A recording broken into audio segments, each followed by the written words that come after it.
साथियों नमस्कार। ब्रज 84 कोसीय परिक्रमा केवल एक शारीरिक यात्रा नहीं है, बल्कि यह श्रद्धा, समर्पण और अध्यात्म शुद्धि का मार्ग माना जाता है।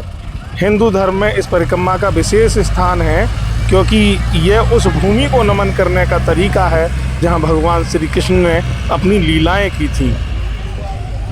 साथियों जानते हैं ब्रज 84 कोसीय परिक्रमा का अध्यात्म महत्व की दृष्टि से अगर हम जानेंगे, ब्रज मंडल की इस परिक्रमा का विस्तार लगभग 252 किलोमीटर है, जिसमें मथुरा, वृंदावन, गोवर्धन, बरसाना, नंदगांव और कामवन जैसे प्रमुख तीर्थ स्थल शामिल हैं।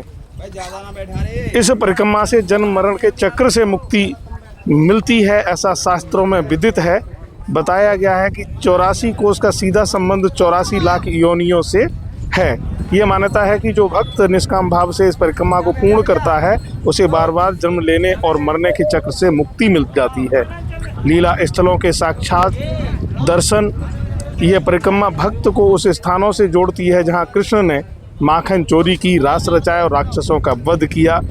पद्म पुराण के अनुसार इस भूमि के दर्शन मात्र से अश्वमेध यज्ञ के समान पुण्य का लाभ प्राप्त होता है। कठिन रास्तों पर चलते हुए भगवान के नाम का संकीर्तन करने से अहंकार का नाश होता है और साधक में धैर्य एवं सहनशीलता का विकास होता है।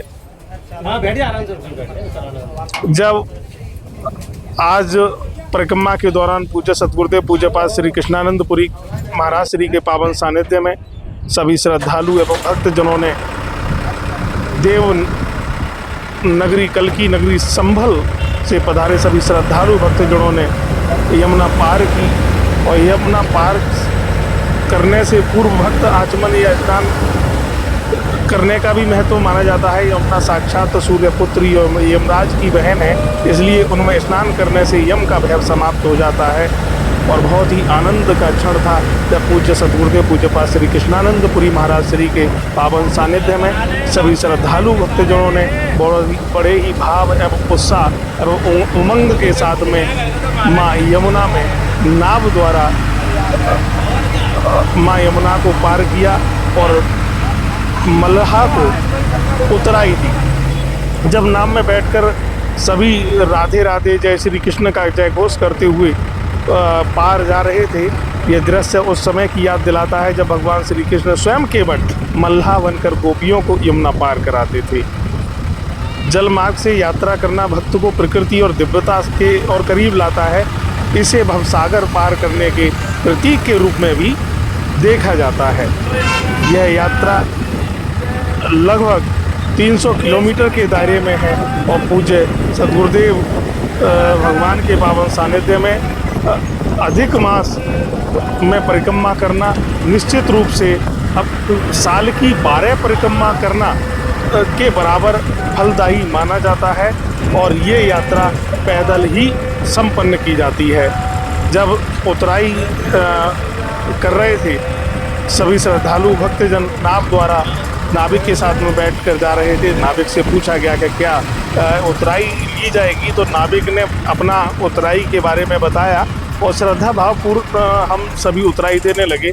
पूज्य सतगुरुदेव भगवान का निर्देश हमें हुआ कि इन्हें और अधिक पैसा दिया जाना चाहिए। वो हमने श्रद्धा भाव से दिए और अपने गंतव्य की ओर, अगले पड़ाव की ओर यात्रा में बढ़ते हुए चले गए।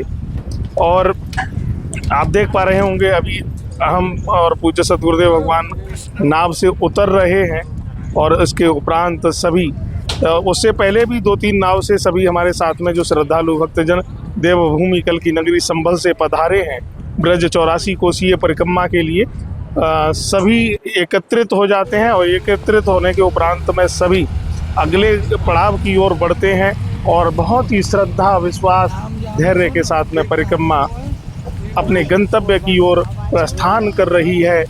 तो बताया गया है कि ब्रजरज मुक्ति कहे, गोपाल से मेरी मुक्ति बताए, ब्रजरज यदि मस्तक लगे, मुक्ति मुक्त हो जाए, मुक्त मुक्त हो जाए।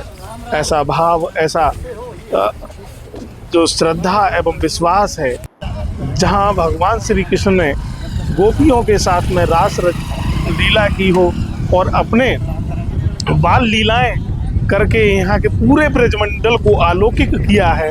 ऐसी ब्रजभूमि को मस्तक पर धारण करने मात्र से हमें न जाने कितने पुण्यों का लाभ प्राप्त होता है।